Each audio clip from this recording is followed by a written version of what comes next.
Voilà. Voilà. Bonsoir à tous. Ce soir, nous abordons un texte très très connu, puisque même des inconvertis savent que Jésus a transformé l'eau en vin. Ils ne savent pas forcément trop dans quelles circonstances, mais ils le savent. C'est un texte qui est souvent utilisé, qui est souvent lu, qui est souvent commenté. Donc il y a beaucoup de choses très intéressantes à dire, évidemment, sur ce passage.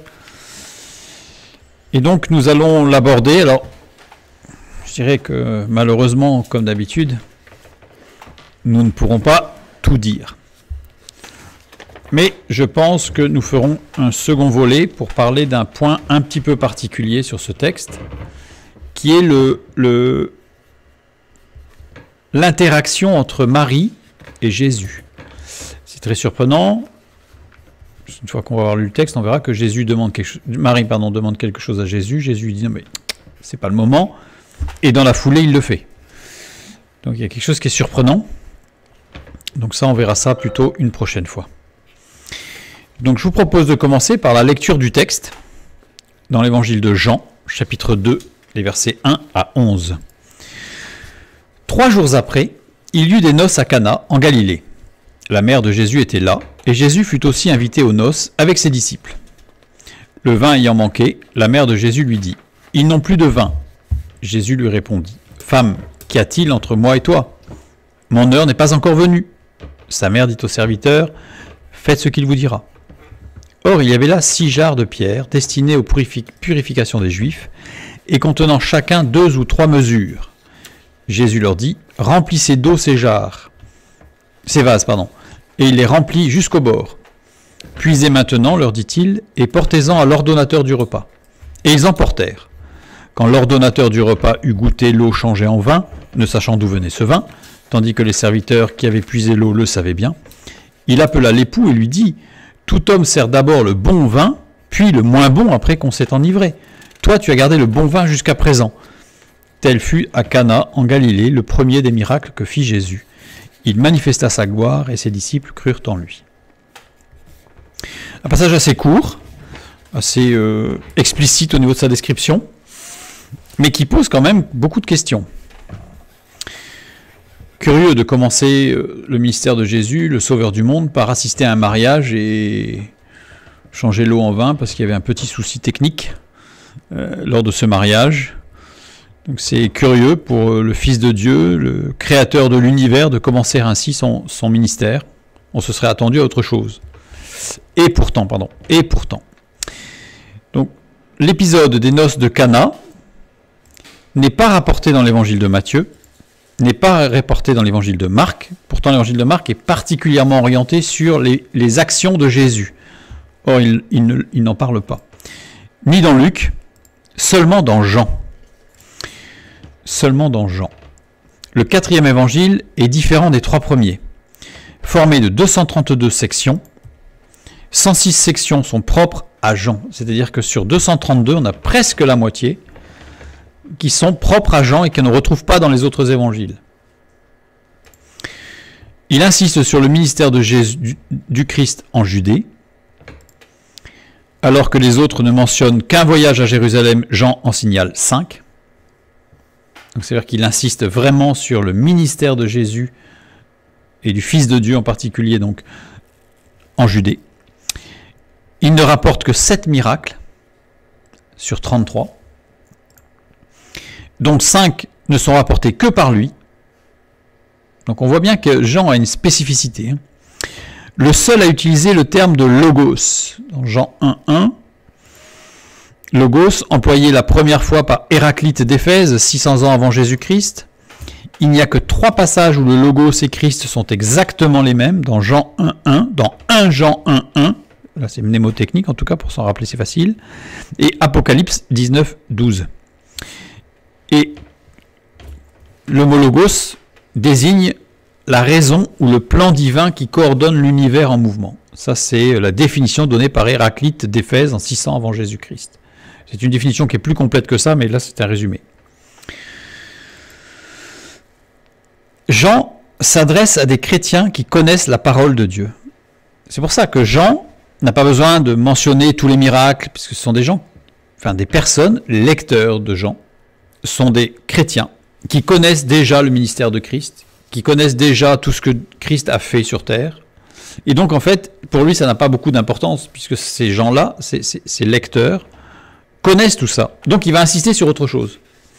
Et donc, on voit que l'évangile de Jean, et ça, c'est important pour la compréhension des noces de Cana, c'est de prendre en considération que Jean s'adresse à des chrétiens qui connaissent tout le message de Christ, tous les miracles qu'il a fait, ils connaissent tout le message, et ils ont donné leur vie à Dieu, et ils marchent avec Dieu. Donc il y a autre chose. Ça, il faut le garder à l'esprit, on va le rappeler tout à l'heure. Donc, l'épisode des noces de Cana intervient juste après ce qu'on appelle le prologue, Jean chapitre 1.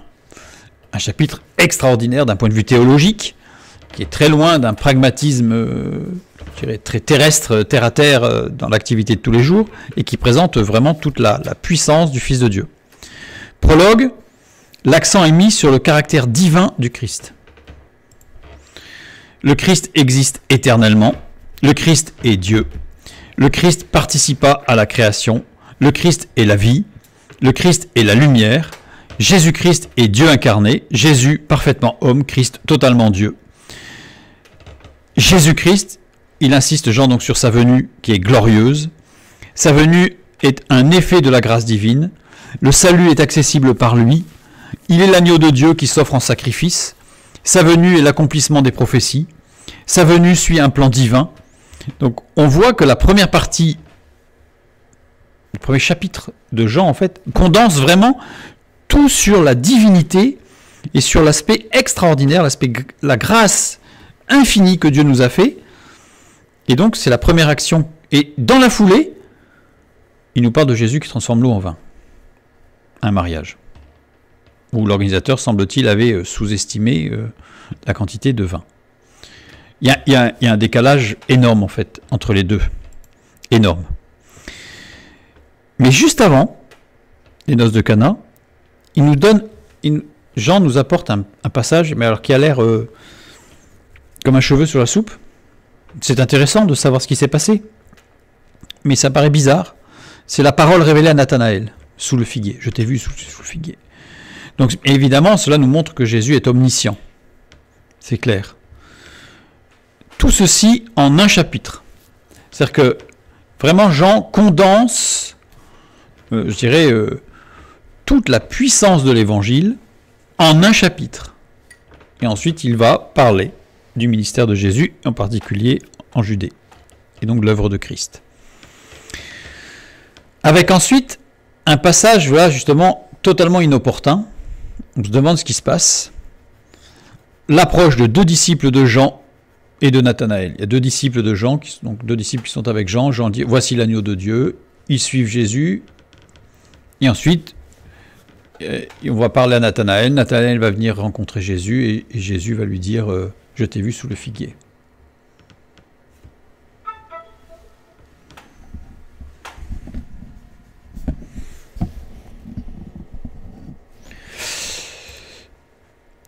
Et ensuite, après ce petit passage inopportun, qui semble bizarre, qui est arrivé là comme une sorte de curiosité, comme s'il fallait un peu combler, et là on a les noces de Cana.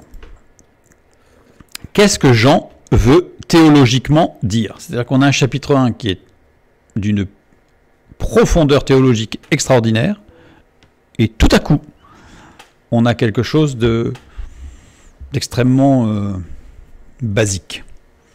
Qu'est-ce que Jean veut nous dire d'un point de vue théologique? Et quelles implications dans nos vies?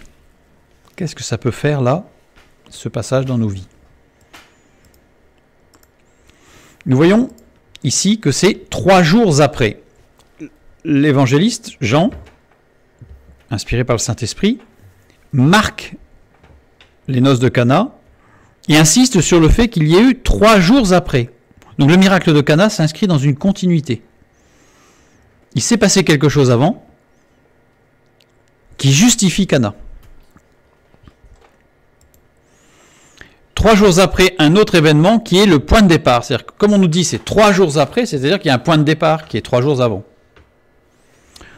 Délai toujours donné dans l'attente de l'action de Dieu. C'est-à-dire que 3 jours dans la parole de Dieu, c'est un délai qui est toujours donné dans le texte pour signifier que nous sommes, ou la personne en tout cas, ou les personnes concernées, sont dans l'attente de l'action divine.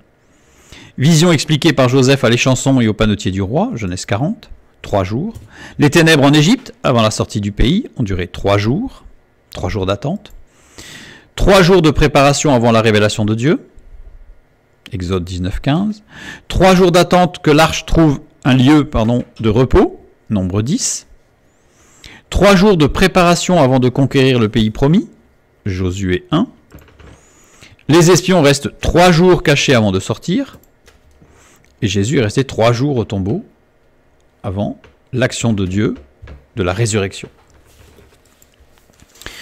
Donc 3 jours, c'est vraiment, on attend une action divine puissante. Et l'action divine puissante, c'est Jésus qui transforme l'eau en vin. Donc le point de départ, c'est lequel? Qu'est-ce qui s'est passé 3 jours avant? 3 jours avant, Jésus interpelle André, disciple de Jean et frère de Pierre, et Philippe. Philippe va interpeller Nathanaël. Nathanaël rencontre Jésus. Donc Jean 1, 40 à 50. Ce jour-là, Jésus se fait baptiser par Jean. C'est-à-dire que le jour, si on remonte dans le texte, on voit que Jésus se fait baptiser par Jean le jour où il interpelle André, Philippe, et Philippe, lequel va interpeller Nathanaël. Jean 1, 29. La veille, Jean annonce la venue du Fils de Dieu. La veille, parce que dans le texte biblique, on nous dit le lendemain, il y a eu le baptême. Donc c'est à la veille. Avec une annonce fondamentale, Jean 1, 17. Car la loi a été donnée par Moïse, la grâce et la vérité sont venues par Jésus-Christ. Il y a une sorte de bascule. Donc ce jour-là, Jésus se fait baptiser. On le sait dans Luc chapitre 3, verset 23. Jésus avait environ 30 ans lorsqu'il commença son ministère, étant, comme on le croyait, fils de Joseph, fils d'Élie. C'est un détail qui pourrait sembler ne pas avoir beaucoup d'importance. On l'a déjà vu, on sait qu'il y a beaucoup d'importance à ce détail qu'il avait environ 30 ans, puisqu'il va recevoir la sacrificature de Jean par le baptême. Ça, on l'a déjà vu. Mais il y a un élément qui va être un peu plus important que ça. C'est que dans le texte littéral, son ministère n'y est pas. C'est-à-dire que, littéralement, Jésus avait environ 30 ans lorsqu'il commença, étant, comme on le croyait, fils de Joseph, fils d'Élie. Donc il n'y a pas son ministère. Et en fait, si je reprends la phrase littéralement, si je la remets dans l'ordre, je veux dire, lorsque Jésus avait commencé à environ 30 ans, étant, comme on le croyait, fils de Joseph, fils d'Élie. Le mot commencer à, arkomai, veut dire commencer, en effet, et ave, c'est en, qui est le verbe être au passé. Ça veut dire quoi? Jésus était au début de ses 30 ans. Littéralement, c'est ça. En fait, le texte ne dit pas qu'il a commencé son ministère à presque 30 ans. C'est que le texte nous dit que il a pris son baptême au début de ses 30 ans. C'est-à-dire qu'il venait d'avoir 30 ans. C'était pas le jour de son anniversaire, mais il venait d'avoir 30 ans. Et ça va être un élément de compréhension aussi pour les noces de Cana. En fait, on va voir que la parole de Dieu est d'une précision divine mieux que chirurgicale. C'est-à-dire que c'est vraiment d'une précision atomique. Reprenons le texte qui précède, Jean 1, 40 à 50. Donc André, frère de Simon-Pierre, était l'élément, le point de départ, qui va justifier Cana. André, frère de Simon-Pierre, était l'un des deux qui avait entendu les paroles de Jean et qui avait suivi Jésus. Ce fut lui qui rencontra le premier son frère Simon et lui dit « Nous avons trouvé le Messie, ce qui signifie Christ. » Et il le conduisit vers Jésus. Jésus, l'ayant regardé, dit « Tu es Simon, fils de Jonas, tu seras appelé Céphas, ce qui signifie Pierre. » Le lendemain, Jésus voulut se rendre en Galilée et il rencontra Philippe. Il lui dit « Suis-moi, Philippe. » Suis-moi. Philippe était de Bethsaïda, de la ville d'André et de Pierre. Philippe rencontra Nathanaël et lui dit « Nous avons trouvé celui de qui Moïse a écrit dans la loi et dont les prophètes ont parlé, Jésus de Nazareth, fils de Joseph. » Nathanaël lui dit « Peut-il venir de Nazareth quelque chose de bon ?» Philippe lui répondit « Viens et vois. » Jésus, voyant venir à lui Nathanaël, dit de lui, « Voici vraiment un Israélite dans lequel il n'y a point de fraude. »« D'où me connais-tu » lui dit Nathanaël. Jésus lui répondit, « Avant que Philippe t'appelât, quand tu étais sous le figuier, je t'ai vu. » Nathanaël répondit et lui dit, « Rabbi, tu es le Fils de Dieu, tu es le roi d'Israël. » Jésus lui répondit, « Parce que je t'ai dit que je t'ai vu sous le figuier, tu crois? Tu verras de plus grandes choses que celles-ci. » Et lui dit, « En vérité, vous verrez désormais le ciel ouvert et les anges de Dieu monter et descendre sur le Fils de l'homme. » Donc là, on a le point de départ. Alors, j'ai remis le texte en plus petit pour pouvoir tout condenser sur une seule page. Quelques commentaires, parce qu'on ne va pas tout regarder, mais quelques commentaires. On nous dit, parce que je t'ai dit que je t'ai vu sous le figuier. Le mot figuier ici, c'est siken. Siken, il y a 6 occurrences dans la parole de Dieu. Dans Matthieu 21, 19, qui nous parle du figuier maudit. Dans Marc 11, qui nous parle du figuier maudit à nouveau. Voilà. Donc, voir le figuier desséché, c'est une étude qu'on a menée sur cette parabole. Luc, chapitre 13, qui nous parle de la parabole du figuier qui ne porte pas de fruits. Donc là, c'est pareil, je renvoie vers une étude sur cette parabole. Luc 21, remarque du figuier marqueur de temps. Alors, qu'est-ce que le siken? Le siken, c'est un Ficus carica.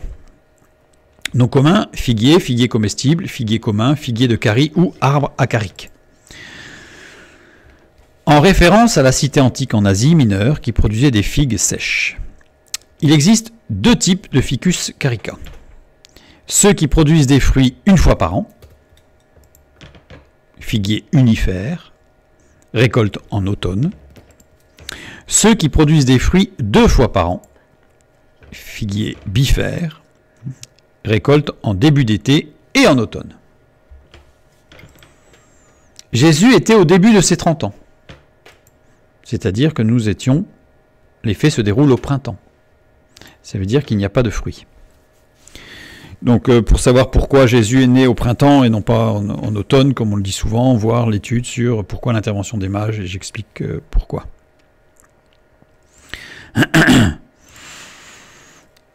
Donc il n'y avait pas de fruits. En fait, c'est un petit détail que l'on peut déduire de tous les textes bibliques, mais c'est Nathanaël est sous un figuier qui ne porte pas de fruits. Et ça va être aussi important. En fait, tous les détails sont importants.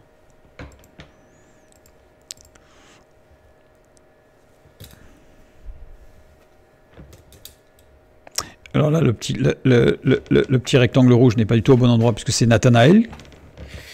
Donc c'est un peu plus loin. C'est Nathanaël qui est le premier disciple qui identifie Jésus comme roi. Rabbi, tu es le Fils de Dieu, tu es le roi d'Israël. C'est lui qui le dit. C'est le premier disciple qui va identifier Jésus comme roi. Nathanaël. Nathanaël vient de l'hébreu Nathanaël, de l'araméen, pardon, de l'hébreu, mais Nathanaël. Nathanaël qui veut dire don de Dieu.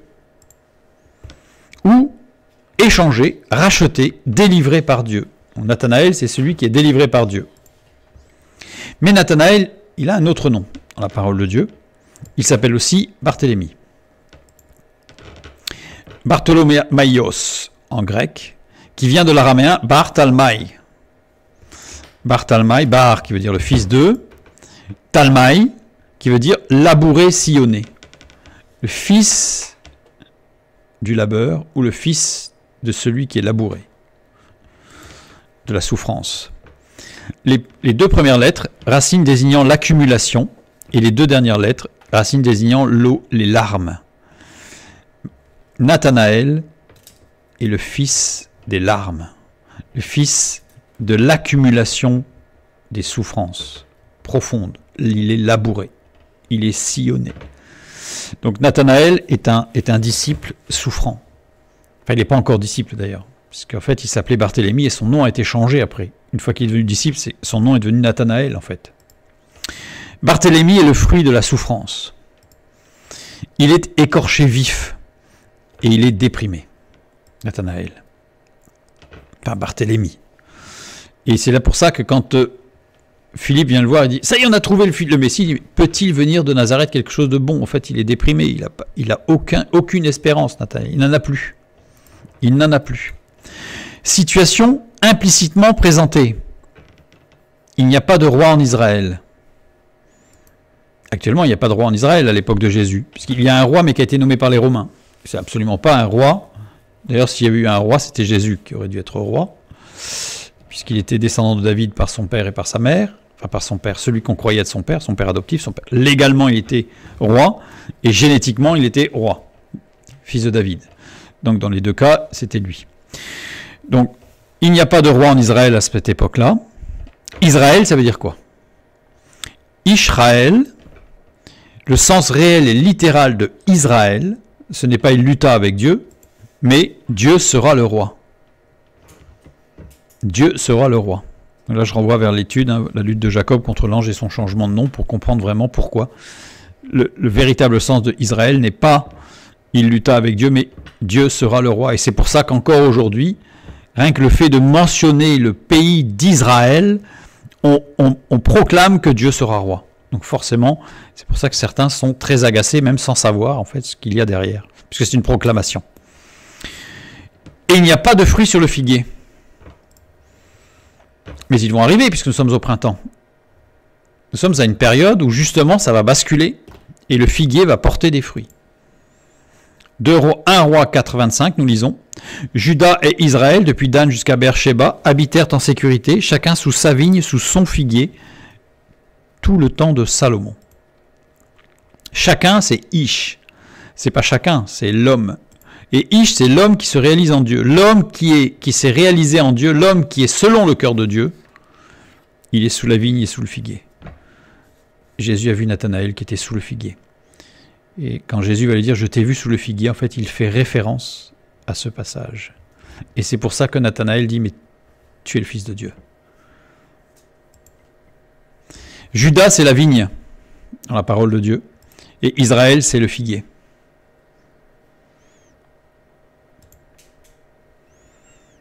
Et c'est pour ça que Nathanaël, il dit « sous le figuier » et qu'il dit « tu es le roi d'Israël ». Il n'est pas dit « tu es le roi de Juda ». Il dit « tu es le roi d'Israël ». En fait, dans le texte, tous les détails se concentrent, ou pointent, je dirais, vers cette réalité, que Nathanaël, en fait, aspirait à quelque chose.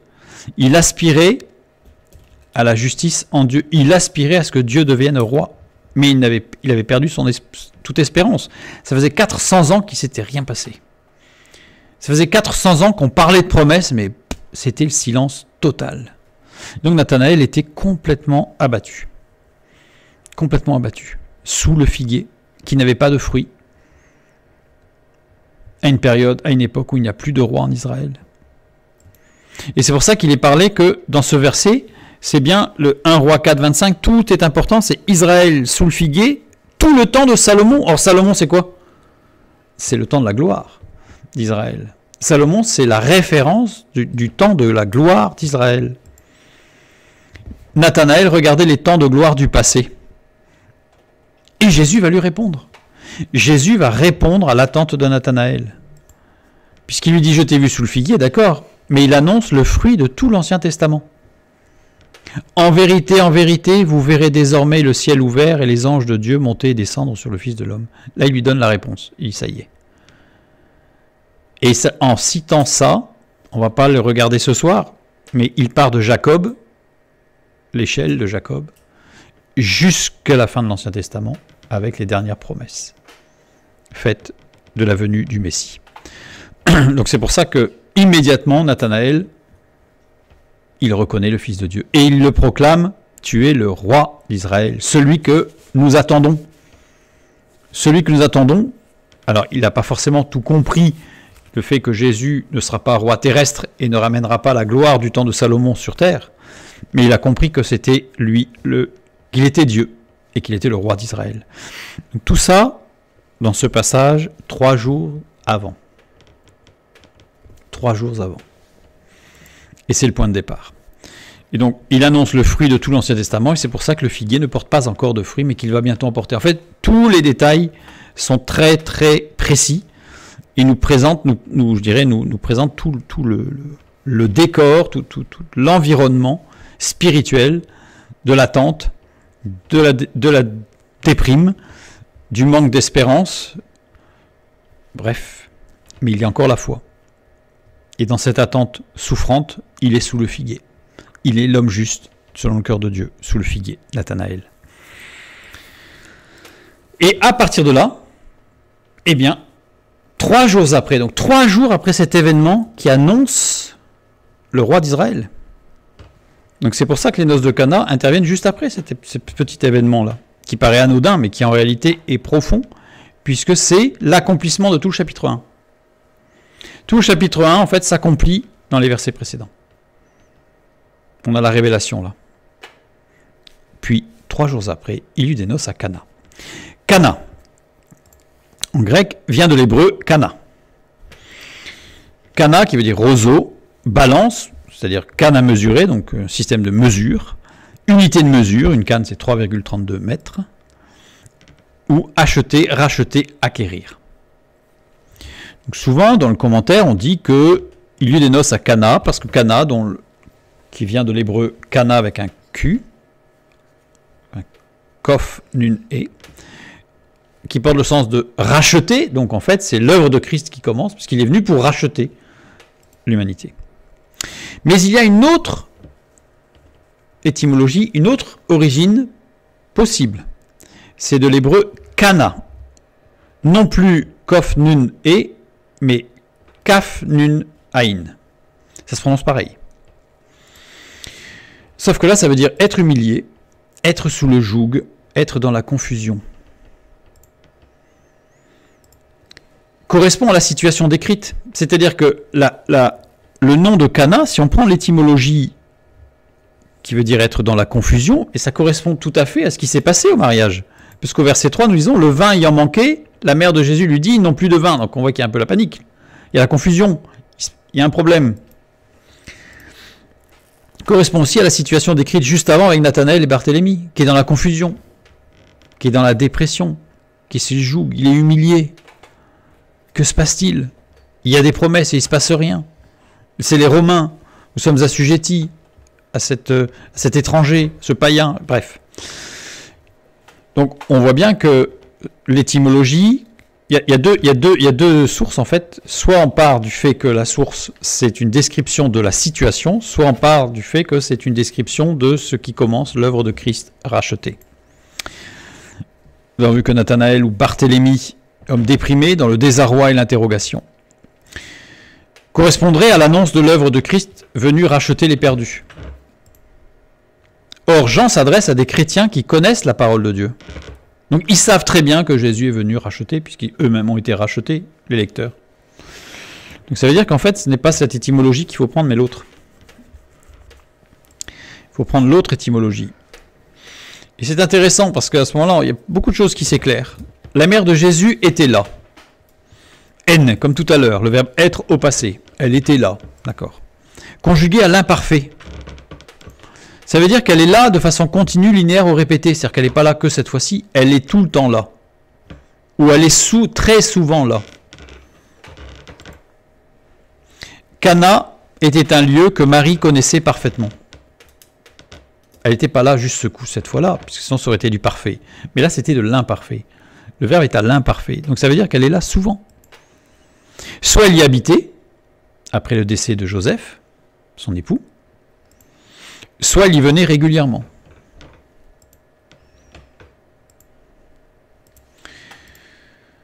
Galilée, Galilaïa, vient de l'hébreu Galil, contrée possédant les dernières traces de la gloire de Salomon. C'est-à-dire que c'est la région qui était le dernier lieu, en tout cas, où il y avait encore des traces de la gloire de Salomon. 1 Roi, chapitre 9, verset 11. Nous lisons. Alors, comme Hiram, roi de Tyr, avait fourni à Salomon les bois de cèdre et des bois de cyprès et de l'or, autant qu'il en voulut, le roi Salomon donna à Hiram 20 villes dans le pays de Galilée. Mais c'est aussi une contrée synonyme de captivité. 2 Rois 15, 29. Du temps de Pékar, roi d'Israël, Tigla-Pileser, roi d'Assyrie, vint et prit Ijon, Abel-Beth-Maaka, Janoach, Kedesh, Hatzor, Galaad et la Galilée, tout le pays de Nephtali, et il emmena captifs les habitants en Assyrie. C'est la première captivité. Donc en fait, Galilée, c'est une région qui condense tout. Des traces de la gloire de Salomon, mais aussi la captivité, l'exil, la perte de cette gloire. Deux premières lettres, Gimel Lamed, qui se révèle, qui apparaît, qui se découvre. Yod Lamed, idée d'émission et de prolongation. Et on a Ésaïe 9, 1 et 2 qui nous parlent de la Galilée. Mais les ténèbres ne régneront pas toujours sur la terre où il y a maintenant des angoisses. Si les temps passés ont couvert d'opprobre le pays de Zabulon et le pays de Nephtali, les temps à venir couvriront de gloire la contrée voisine de la mer au-delà du Jourdain. Le territoire, ça a été traduit des gentils, mais c'est Galile, c'est le territoire de Galilée. Le peuple qui marchait dans les ténèbres voit une grande lumière. Sur ceux qui habitaient le pays de l'ombre de la mort, une lumière resplendit. C'est la Galilée. Il est parlé de la Galilée. La Galilée, c'est ce qui concentre la gloire, la chute, la captivité et la promesse de la restauration. C'est pour ça que c'était en Galilée. Le ministère de Jésus ne pouvait commencer qu'en Galilée. Et que à Cana, là où on a ceux qui attendent la troisième phase, c'est représenté par la région de Galilée, qui est la promesse du libérateur, et ils l'attendent. Mais ils sont déprimés, ils sont fatigués, ils sont humiliés, ils sont dans la confusion. Et c'est pour ça que 3 jours après la proclamation de Dieu roi, ça ne pouvait être que à Cana, en Galilée. Il n'y a pas de fruits sur le figuier sous lequel se trouve Nathanaël. Mais étant au printemps, ils vont arriver ces fruits, ce qu'on a vu tout à l'heure. Joël 2, 22. Bêtes des champs, ne craignez pas, car les plaines du désert reverdiront, car les arbres porteront leurs fruits, le figuier et la vigne donneront leur richesse. Le figuier, c'est Israël, la vigne, c'est Juda. Mais cette fois-ci, par rapport au texte qu'on a vu précédemment, c'est Israël d'abord et Juda après. Figuier donnera leur richesse. Un autre point qui est important pour comprendre tout ça, c'est que quand on dit que Marie habitait sur place où il venait régulièrement, on a un élément qui nous permet de le dire, c'est que quand elle parle aux serviteurs, les serviteurs de la maison lui obéissent. Elle est invitée quelque part. Si elle était que invitée, comment les serviteurs lui obéiraient-ils ? Donc le fait que les serviteurs immédiatement lui obéissent montre qu'elle était habituée des lieux et qu'elle était même plus qu'habituée, c'est qu'elle était même très introduite dans la maison. Jean 2,5, sa mère dit aux serviteurs, faites ce qu'il vous dira, et on a vu que dès que Jésus leur dit, remplissez les d'eau, tout de suite ils les remplissent d'eau, amenez à boire, amenez l'eau changée en vin à l'ordonnateur du repas, tout de suite ils le font. Donc ils ont obéi à Marie, qui leur a dit d'obéir à Jésus. Donc ça veut dire que Marie connaissait très bien les lieux, et était connue des serviteurs. Donc ça veut dire quoi ? Mais ça veut dire que si elle-même était dans ce lieu, symboliquement, c'est qu'elle-même, elle attendait le départ. Et c'est pour ça qu'elle va dire à Jésus, « Hey, c'est peut-être l'heure là, c'est peut-être l'heure de révéler ta gloire. » Mais cet aspect-là, on le verra une autre fois. Donc elle-même, en fait, était dans l'attente, était dans la confusion. En fait, je dirais que là, on a quasiment vu tout ce qui était à voir, enfin le plus important à voir sur Cana.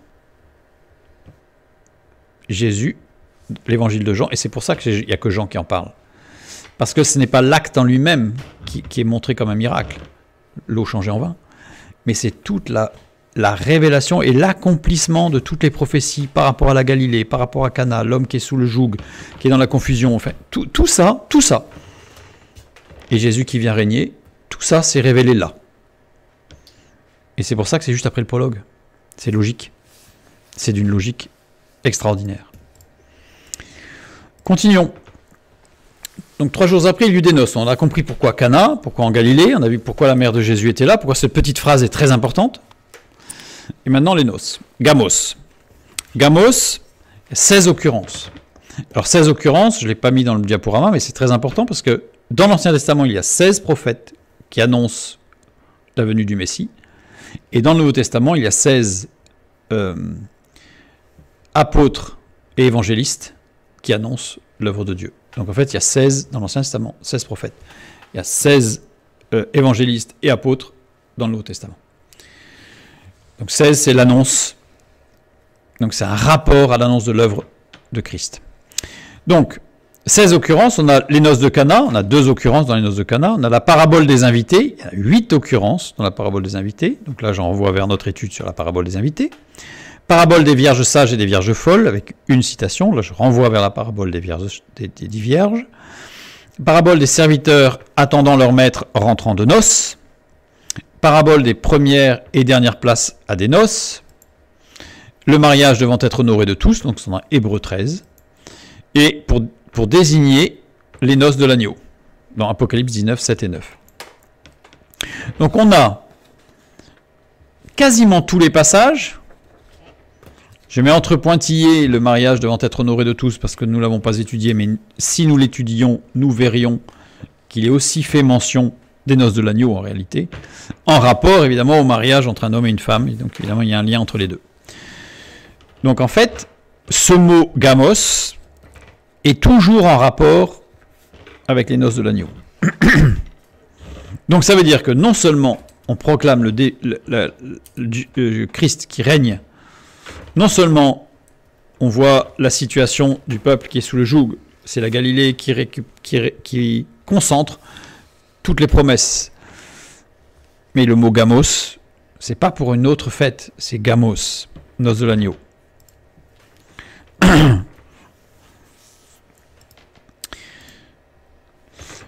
Alors maintenant, regardons comment se déroulaient les noces des noces à l'époque de Jésus. Là aussi, pour comprendre ce qui va se passer juste après. Le fiancé devait se présenter au domicile de sa future fiancée avec 3 choses. Une forte somme d'argent, c'est-à-dire qu'en fait c'était la dot, un projet de contrat de mariage et une outre de vin. Oui, la future épouse, oui. Évidemment. Donc, le fiancé devait se présenter au domicile de sa future épouse, pas fiancée, évidemment.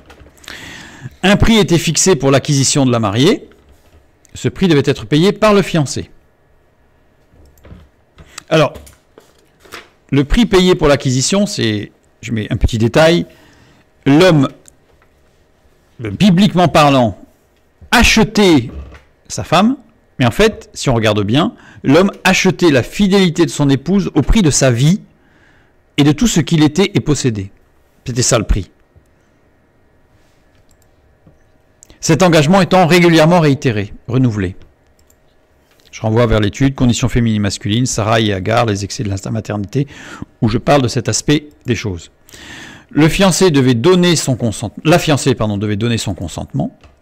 Un document écrit était alors établi, le ketouba, qui fixait les promesses faites par le fiancé et les droits de la fiancée. Le fiancé donnait ensuite des cadeaux à la fiancée. Le fiancé quittait sa fiancée pour que chacun se prépare. Le fiancé pour préparer la demeure pour accueillir la fiancée. La fiancée pour se préparer, préparation qui commençait par un bain de purification symbolisant son changement de vie.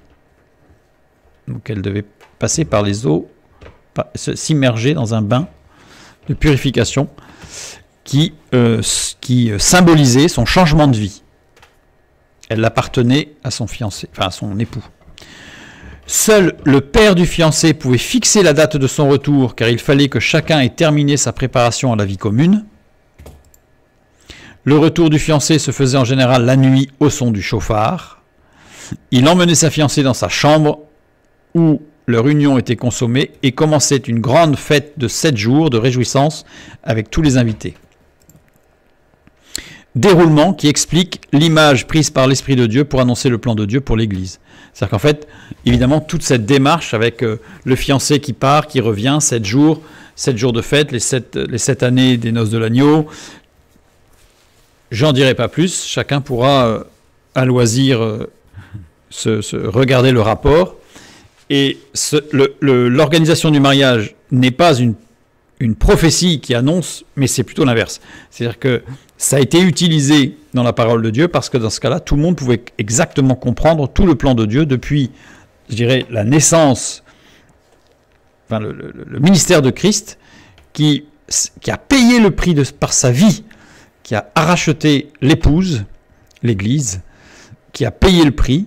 Ensuite, lui va partir pour préparer une place, c'est ce qu'il a lui-même annoncé, pendant que son Église se prépare, avec une image du baptême, qui est le symbole du changement de vie.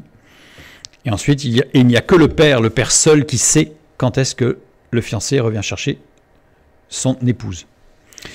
Donc tout ça, évidemment, c'est une image extraordinaire de tout le plan divin. Et donc, là, il y a des noces. Et le ministère de Jésus commence, le 3e jour du ministère de Jésus, puisqu'il a commencé 3 jours avant, en fait, par son baptême, quand il a pris la sacrificature avec Jean-Baptiste, qui était lui-même sacrificateur, puisqu'il avait 30 ans aussi. Eh bien, ce sont des noces qui annoncent tout ça. Maintenant que nous avons passé l'introduction, nous allons regarder le texte. Le vin ayant manqué, la mère de Jésus lui dit « Ils n'ont plus de vin. » Ayant manqué, ou stéréo, être en retard, arriver trop tard, être inférieur, se priver d'eux. Ils n'ont plus de vin. Ouk, négation absolue. Il n'y en a plus du tout. C'est pas qu'il y en a encore un peu, c'est qu'il n'y en a plus du tout. Implique des raisons objectives. Évidemment, ça se voit. Il n'y a plus. C'est vide. On a beau renverser les cruches, il n'y en a plus. Mais implique des raisons subjectives personnelles. C'est-à-dire, si ça avait été mais comme négation et non pas ouk, nous aurions pu penser qu'en fait, on considérait qu'il n'y en avait plus. Mais là, non, il n'y en avait plus, c'était objectif. Avec l'attente d'une réponse affirmative, c'est-à-dire qu'ils n'ont plus de vin, et là, Marie, elle dit à Jésus, sous-entendu, il faudrait qu'il y en ait, quoi. Il faudrait absolument qu'il y en ait. En plus, on a une particularité ici, parce que ouk doit s'écrire our, devant un mot commençant par une voyelle aspirée, avec un esprit doux. Or, ekousim commence par une voyelle aspirée, et pourtant, nous avons ouk et non our. Ça veut dire quoi? Ça veut dire que le K de ouk implique une légère expiration qui doit s'exprimer devant une voyelle lisse. Le fait de cumuler ouk et l'esprit doux donne une prononciation avec un soupir expressif. C'est comme s'ils ils n'ont vraiment pas de... Il y a un soupir qui fait... Même dans la façon de prononcer. Même dans la façon de prononcer la phrase en grec. Qui montre vraiment bien qu'il y a un énorme problème. Pourquoi est-ce si problématique de ne plus avoir de vin? Parce qu'à la limite, s'il n'y a plus de vin, c'est pas très très grave. Hein? Pour sceller l'alliance contractée lors du mariage, il fallait verser du vin dans une coupe qu'ils se partageaient. Et il n'y avait plus de vin. Ça veut dire quoi? Ça veut dire que le mariage ne pouvait pas être contracté. Ça veut dire que l'alliance ne pouvait pas être scellée. Alors là, on comprend pourquoi c'était très important et pourquoi c'était grave qu'il n'y ait plus de vin. C'était quelque chose de très très sérieux. Les fiancés étaient alors légalement liés en tant que mari et femme s'ils avaient partagé la coupe. Sinon, non. S'il n'y a pas de vin, il ne peut y avoir d'alliance scellée. Donc on voit pourquoi c'était très important qu'il fallait qu'il y ait du vin, mais il n'y en avait plus. Ils n'ont plus de vin ancien. S'ils n'ont plus de vin, c'est que c'est l'ancien vin. Ils n'en ont plus du vin qui était là. Mais il n'y en a plus. Parce que Jésus va amener du vin, et non pas du vin nouveau, mais il va transformer l'eau en vin. Il y a une petite nuance, on verra tout à l'heure. Mais en tout cas, c'est l'ancien, c'est le vin ancien qui a plus. Ils en avaient amené, il était peut-être bon, mais il n'y en a plus. Pourquoi? Que signifie le mot, enfin, que signifie le fait du vin ancien dans la parole de Dieu? Donc là, on va revenir sur un texte, dans Luc chapitre 5, verset 39. Et personne, après avoir bu du vin vieux, ne veut du nouveau, car il dit « le vieux est bon ». Cette phrase, elle est complètement surprenante, puisqu'en fait, on dit tout et son contraire. Après avoir bu du vin vieux, il ne veut plus du nouveau, car il dit « le vieux est bon ». Ça va pas. Alors, si je prends la traduction littérale de cette phrase, « et toute personne intelligente qui cherche Dieu et qui s'interroge avec vérité, à l'instant où il boit, se nourrit de ce qui est ancien, mais non vétuste », je renvoie vers notre étude sur le vin nouveau dans des outres neuves, où tout ça s'est expliqué, pour gagner du temps. Parce que là où je voudrais m'arrêter maintenant, c'est sur la fin. Le vin qui est vieux. Veut du nouveau. Donc toute personne qui a bu du vieux vin, il veut du nouveau, parce qu'il dit, parce que le vieux, il est bon. Ça n'a pas de sens. Télo, vouloir, dans un sens proche d'accepter. Voilà, donc c'est pas étéléo, hein, qui veut dire j'en veux absolument, mais il a un désir, il accepte, il a le désir d'aller vers là, mais c'est pas une volonté ferme, c'est pas une autorité. Voilà. Du nouveau, néos, nouvellement né, arrivé, survenu, propre à l'âge de la jeunesse, de l'immaturité. Car il dit l'ego, trier, compter, choisir, détailler, l'ego, rester inactif, choisir, détailler, parler sensément, déclarer. C'est-à-dire beaucoup de choses, l'ego. C'est le sens originel. Trier, compter, choisir, détailler. Le sens premier de l'ego, ce n'est pas parler, ce n'est pas déclarer, c'est trier, compter, choisir, détailler. Sens originel. Donc là, je mets une référence. Le vieux est bon. Christos. Christos, propre à l'usage, utile, de bonne qualité, honorable, noble, qui rend service, qui est bénin, secondaire, mais qui rend service. Donc si je traduis littéralement Luc 5,39, c'est « Et toute personne intelligente qui cherche Dieu et qui s'interroge avec vérité, à l'instant où il boit, se nourrit de ce qui est ancien, mais non vétuste, consent à prendre du nouveau, vin de guérison offert par l'œuvre de Christ, car il trie, détaille et choisit parmi ce qui est ancien, mais non vétuste, ce qui est propre à l'usage, honorable, mais qui reste cependant secondaire et non principal. » C'est-à-dire que le texte ne dit pas que ce qui est ancien, tout ce que nous avons appris, à la limite, même avant notre conversion, est à rejeter totalement.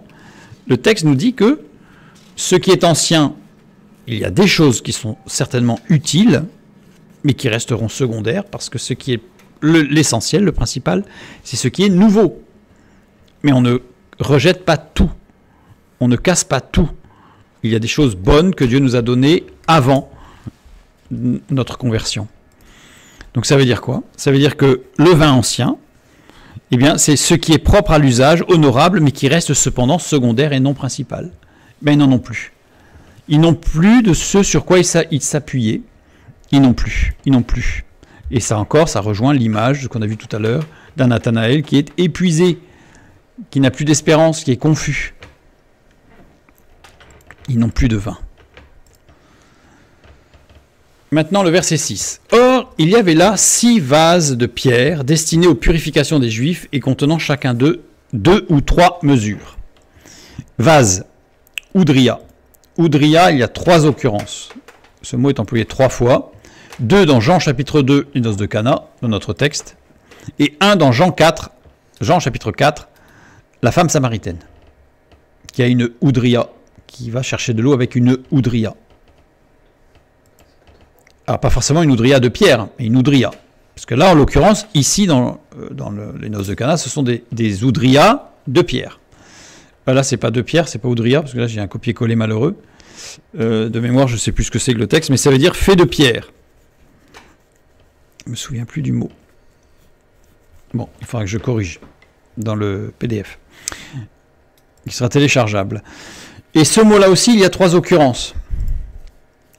Jean chapitre 2 verset 6, 2 Corinthiens 3.3 quand on nous a dit « Vous êtes manifestement une lettre de Christ écrite par notre ministère, non avec de l'encre, mais avec l'Esprit du Dieu vivant, non sur des tables de pierre, mais sur des tables de chair sur les cœurs. » Et dans Apocalypse 9, 20, « Les autres hommes qui ne furent pas tués par ces fléaux ne se repentirent pas des œuvres de leurs mains, de manière à ne point adorer les démons et les idoles d'or, d'argent, d'airain, de pierre et de bois, qui ne peuvent ni voir, ni entendre, ni marcher. » Des fouilles archéologiques ont permis de retrouver des vases de pierre. Alors, je ne sais pas la prononciation, je ne suis pas certain, de Germer-Durand. C'est un ecclésiastique catholique français qui a découvert une série de vases en pierre, les uns ronds, les autres rectangulaires, dont les contenances multiples exactes les unes des autres. Et il a découvert ça dans des fouilles archéologiques. Donc le voilà. On a les vases de pierre qui ont été trouvés. Et ce qui est intéressant, c'est que tous les vases, en fait, sont multiples les uns des autres. multiples exactes les unes des autres. Les multiples forment une progression ternaire, c'est-à-dire que, on va voir ce que ça donne après.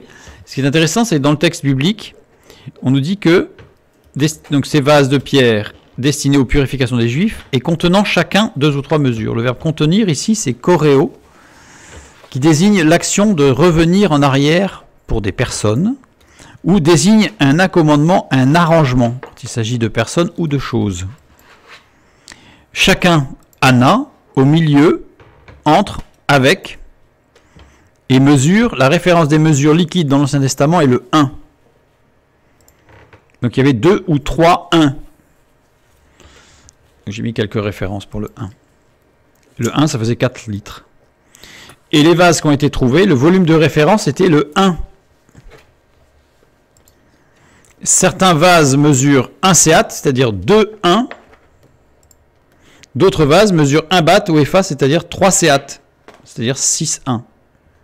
Donc des multiples de 2 et de 3 chaque fois. Donc qui correspond à la description biblique. Donc on pense que ces vases de pierre, en fait, ne sont pas forcément celles de Cana, bien sûr, mais sont identiques à celles qui étaient à Cana. Purification, katharismos. Katharismos, 7 occurrences, la perfection. Purification ne correspond pas au bain de purification de la fiancée, le mikvé, dont on a parlé tout à l'heure. Vous savez, quand la fiancée devait commencer symboliquement sa nouvelle vie, se préparer à sa nouvelle vie d'épouse, par un bain de purification qui s'appelle le mikvé. Mais ces vases ne sont pas là, parce que ça ne peut pas être un bain, on ne peut pas se baigner dans un vase, évidemment. Donc ce sont des vases. Katharismos correspond aux purifications mentionnées dans Lévitique chapitre 12 et Lévitique chapitre 15, voire les impuretés de l'homme et de la femme que nous avons vues la semaine dernière. Pour bien comprendre qu'est-ce que signifiaient ces vases. Et là on comprend mieux pourquoi la Samaritaine, puisque c'est ce vase-là qu'elle avait, en fait elle venait puiser de l'eau pour se purifier, cette Samaritaine. Et c'est pour ça que Jésus va lui dire, va chercher ton mari. Parce que justement, c'est un rapport à la sexualité, non empreinte par la loi du péché qui est dans nos corps. Et donc, en fait, il va la chercher sur le terrain sur lequel elle était elle-même. Elle se rendait compte qu'elle était insuffisante. C'est-à-dire qu'elle ne pouvait pas s'en sortir sans la grâce de Dieu. Donc ça, c'est un petit clin d'œil pour une meilleure compréhension du texte de Jean chapitre 4. Or, il y avait là 6 vases de pierre, et les vases étaient vides, puisque Jésus dit les remplir. Donc ils étaient vides. Jean 2,7, Jésus leur dit, remplissez d'eau ces vases, et ils les remplirent jusqu'au bord. Ils étaient vides. Or, il y avait là 6 vases. Le mot qui est traduit par là, c'est keimai, qui veut dire être couché, conjugué à la voix moyenne déponente. Le Saint-Esprit a amené à ce que ces vases soient couchés pour bien montrer qu'ils étaient vides. S'ils étaient couchés. Ils n'étaient pas verticaux, auquel cas on aurait pu penser, on aurait pu imaginer sans vérifier qu'il y avait de l'eau dedans, mais non, il n'y en avait pas, puisqu'ils étaient couchés. Et en fait, c'est conjugué à la voix moyenne déponente, ce qui nous montre bien que c'est une action de l'Esprit qui a conduit à ce que ces vases soient couchés, pour bien montrer qu'ils étaient vides, sans aucun doute, et sans laisser la moindre apparence qu'ils auraient pu être pleins. C'est-à-dire que tout le monde pouvait voir qu'ils étaient vides. Les vases étaient vides, la nécessité de la purification avait été oubliée. Ça montre que dans ces noces, les éléments mis en place montrent qu'il n'y avait plus du tout la considération de la nécessité d'une purification devant Dieu. Vous avez oublié. Les paroles de Dieu ont été oubliées. Les paroles de Dieu avaient été oubliées là. Et Jésus va dire, redressez les vases, parce que pour les remplir d'eau, elles s'étaient couchées, il faut les redresser. Donc ils ont redressé les vases, et ils les ont remplis d'eau. Forcément, ça a dû se voir. Forcément, ça a dû se voir. Sa mère dit au serviteur, faites ce qu'il vous dira. Or, il y avait là 6 vases de pierre destinés aux purifications des Juifs et contenant chacun 2 ou 3 mesures. Jésus leur dit, remplissez d'eau ces vases et ils les remplirent jusqu'au bord. Le mot serviteur ici est intéressant parce que c'est diakonos. diakonos. Très souvent, les serviteurs, c'est doulos. Mais dans ce texte-là, c'est diakonos. Diakonos. Doulos, c'est le serviteur, c'est l'intendant.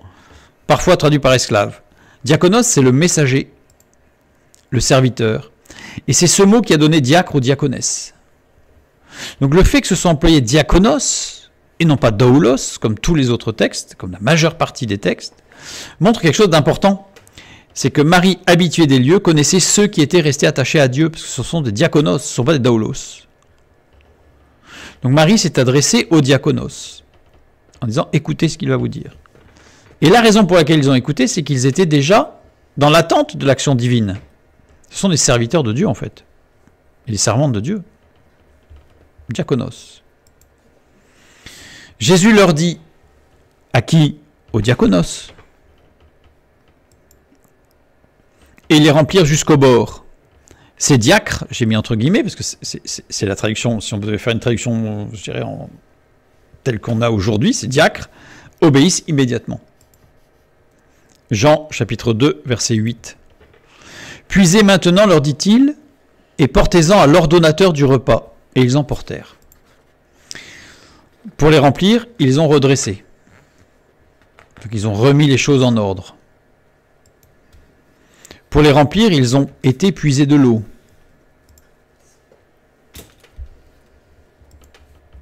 Ils sont allés puiser de l'eau. Maintenant, sur le fait de puiser. Alors, puisez maintenant, leur dit-il, et portez-en à l'ordonnateur du repas. Alors ça, c'est un mot très particulier, l'ordonnateur du repas. Architriklinos. C'est un mot qui est assez rare. Gestionnaire, parce que c'est littéralement, c'est un gestionnaire du triclinium. Triclinium, désigné chez les Romains la salle de réception ou salle à manger d'un domus. Domus désigne la demeure luxueuse des classes aisées par opposition à l'insula, immeuble de location pour les populations plus modestes. Donc c'est-à-dire là on sait qu'ils sont dans une grande demeure. C'est des riches. Salle de réception, salle à manger, avec un agencement très codifié, puisque c'est une salle qu'on appelle le triclinium. Triclinium, ça veut dire que c'est très codifié. On ne fait pas n'importe quoi. Vous savez, le plan de table, en général, pour les mariages, ça peut être parfois un casse-tête. Ben là, en fait, il n'y a pas besoin de ce casse-tête, puisque c'est un triclinium, donc ça veut dire que c'est toujours la même chose. On a la table ronde ou carrée, appelée mensa, occupe une position centrale et elle est garnie du buffet. Ensuite, on a 3 lits, lectus triclinaris, sont disposés en fer à cheval autour de la table, le dernier côté restant libre pour le service. C'est-à-dire que les serviteurs, les diakonos ou les doulos devaient passer par ce côté-ci, le côté libre, pour ne pas gêner les invités ou les convives. Chaque lit peut recevoir 3 personnes, couchées transversalement vers la table. C'est très codifié, hein, c'est très particulier. 3 personnes, les convives s'appuient sur le coude gauche. Leur situation autour de la table était régie par des règles strictes.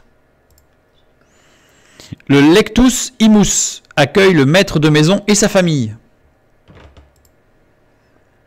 Le lectus medius, qui n'a pas de vis-à-vis, accueille les invités que l'on souhaite honorer, avec une place de choix qui est le locus consularis. Donc a priori, si le repas était fait chez le marié, la famille du marié était dans le lectus imus et le marié était tout à gauche, à côté de la mariée, le locus consularis avec la famille de la mariée ici. C'est très codifié. Hein. Voilà. Le locus somus inimo. Ça devait être, a priori, le fiancé était là et la fiancée était le locus consularis. Et ensuite, on a au-dessus, enfin en face, on va dire, le lectus sumus est destiné aux autres convives. C'est très codifié. Hein. Alors, des variantes plus simples se composaient de 2 lits, qu'on appelle le biclinium, avec 2 lits face à face, avec 3 personnes à chaque fois. C'est toujours 3 personnes, des lits de 3. Quand je donne le lit, c'est le lit romain pour manger. Ce schéma peut se répéter plusieurs fois dans le triclinium si le nombre de convives l'impose. C'est-à-dire qu'en fait, évidemment, si on prend ça, c'est-à-dire qu'il peut y avoir que 12 personnes à table. Alors que là, on peut répéter les lots de 12 comme ça, mais c'est toujours sur cette présentation. Donc si Jésus, par exemple, était avec ses disciples, bah, ils ne pouvaient pas tous, puisque ses disciples... Ah oui, 9, pardon, j'ai dit 12, c'est 9. Ouh là là, je suis fatigué. Oui, c'est 9, 3 x 3, 9. Donc c'était par lot de 9. Évidemment. Donc un triclinium est généralement conçu pour 36 convives au plus. C'est-à-dire que quand je dis que c'est codifié, c'est codifié. Hein. Donc voilà. Donc ça veut dire qu'il y avait 4 lots maximum.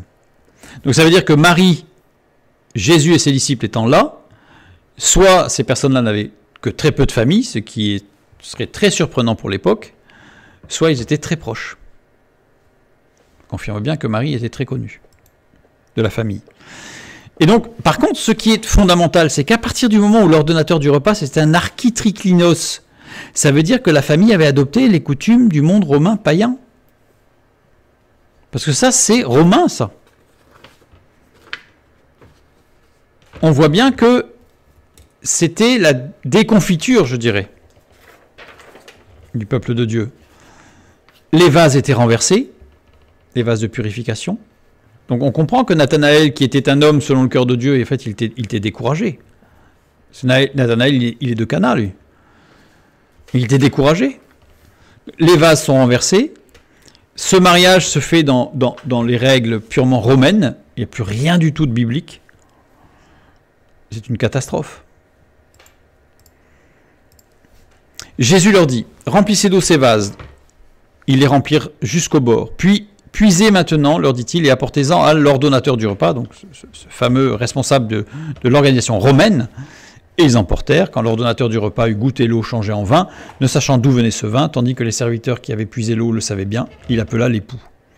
L'eau, symbole de ce qui est en gestation. Pas ce qui est gestation, mais ce qui est en gestation. Le vin, symbole de ce qui est en pleine maturité.